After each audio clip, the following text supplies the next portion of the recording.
Capítulo 33 Curiosas observações. Poucos minutos antes de meia-noite, Narcisa permitiu minha ida ao grande portão das câmaras. Os samaritanos deviam estar nas vizinhanças. Era imprescindível observar-lhes a volta para tomar providências. Com que emoção tornei ao caminho cercado de árvores frondosas e acolhedoras.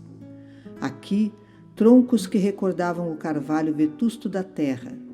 Além, folhas caprichosas lembrando a acácia e o pinheiro. Aquele ar embalsamado figurava-se-me uma bênção. Nas câmaras, apesar das janelas amplas, não experimentara tamanha impressão de bem-estar. Assim caminhava, silencioso, sob as frondes carinhosas.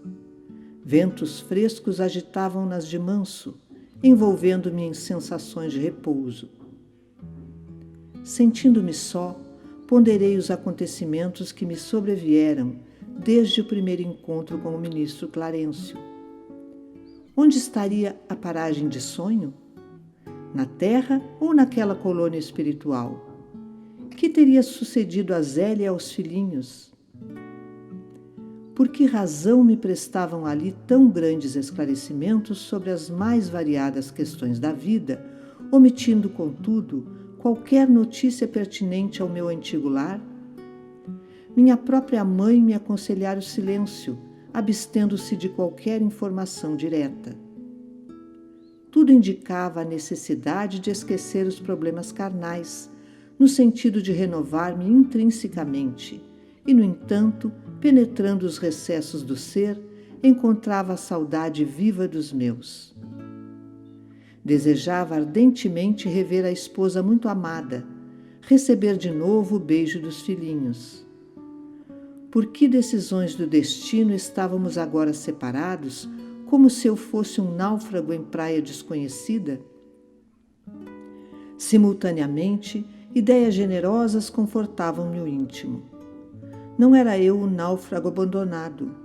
Se minha experiência podia classificar-se como naufrágio, não devia o desastre senão a mim mesmo. Agora que observava em nosso lar vibrações novas de trabalho intenso e construtivo, admirava-me de haver perdido tanto tempo no mundo em frioleiras de toda sorte. Em verdade, muito amara a companheira de lutas e, sem dúvida, dispensara aos filhinhos ternuras incessantes. Mas, examinando desapaixonadamente minha situação de esposo e pai, reconhecia que nada criara de sólido e útil no espírito dos meus familiares. Tarde verificava esse descuido. Quem atravessa um campo sem organizar sementeira necessária ao pão e sem proteger a fonte que sacia a sede, não pode voltar com a intenção de abastecer-se. Tais pensamentos instalavam-se-me no cérebro com veemência irritante. Ao deixar os círculos carnais, encontrara as penúrias da incompreensão. E que teria sucedido à esposa e aos filhinhos, deslocados da estabilidade doméstica para as sombras da viuvez e da orfandade? Inútil interrogação. O vento calmo parecia sussurrar concepções grandiosas, como que desejoso de me espertar a mente para estados mais altos. Torturavam-me as inquirições internas, mas prendendo-me então aos imperativos do dever justo, aproximei-me da grande cancela, investigando além, através dos campos de cultura. Tudo luar e serenidade, céu sublime e beleza silenciosa. Extasiando-me na contemplação do quadro, demorei alguns minutos entre a admiração e a prece. Instantes depois, divisei ao longe dois vultos enormes que me impressionaram vivamente. Pareciam dois homens de substância indefinível, semiluminosa. Dos pés e dos braços pendiam filamentos estranhos, e da cabeça como que se escapava um longo fio de singulares proporções. Tive a impressão de identificar dois autênticos fantasmas. Não suportei. Cabelos eriçados, voltei apressadamente ao interior. Inquieto e amedrontado, expus a Narcisa a ocorrência, notando que ela mal continha o riso. Ora essa, meu amigo, disse por fim mostrando bom humor. Não reconheceu aquelas personagens? Fundamente desapontado, nada consegui responder, mas Narcisa continuou. Também eu, por minha vez, experimentei a mesma surpresa em outros tempos. Aqueles são os nossos próprios irmãos da terra. Trata-se de poderosos espíritos que vivem na carne em missão redentora e podem, como nobres iniciados da eterna sabedoria, abandonar o veículo corpóreo, transitando livremente em nossos planos. Os filamentos e fios que observou são singularidades que os diferenciam de nós outros. Não se arreceie, portanto. Os encarnados que conseguem atingir essas paragens são criaturas extraordinariamente espiritualizadas, apesar de obscuras ou humildes na terra. E, encorajando-me bondosamente, acentuou: vamos até lá. Temos 40 minutos depois de meia-noite. Os samaritanos não podem tardar. Satisfeito, voltei com ela ao grande portão. Lobrigava-se ainda a enorme distância os dois vultos que se afastavam de nosso lar tranquilamente.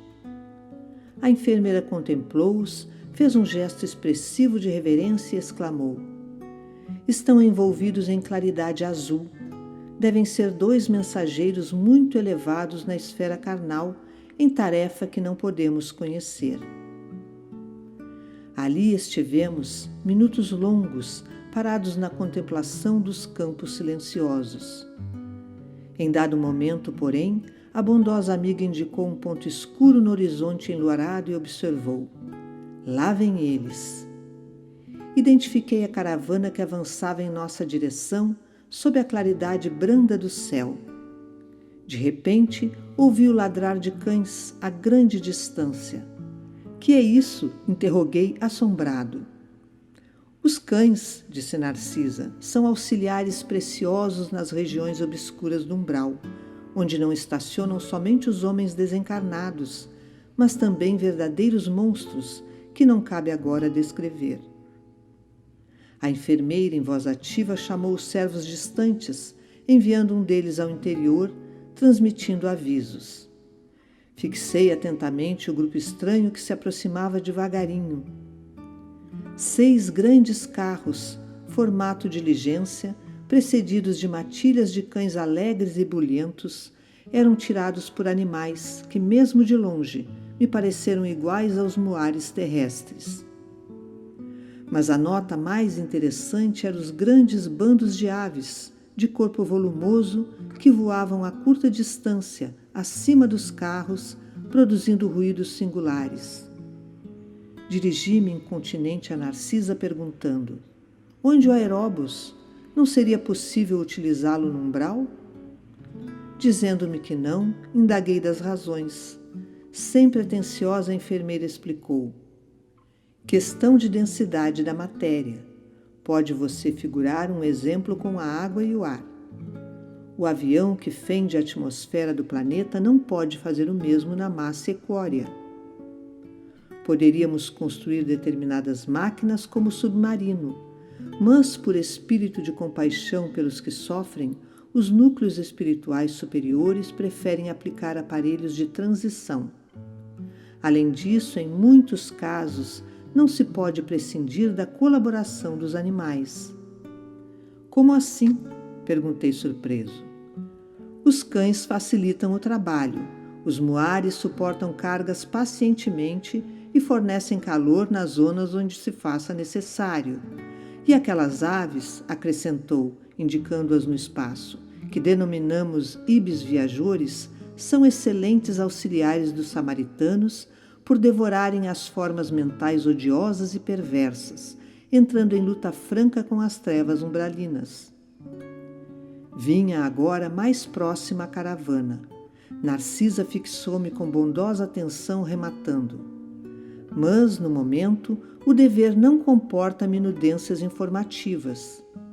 Poderá colher valiosas lições sobre os animais, não aqui, mas no Ministério do Esclarecimento, onde se localizam os parques de estudo e experimentação. E distribuindo ordens de serviço, aqui e acolá, preparava-se para receber novos doentes do espírito.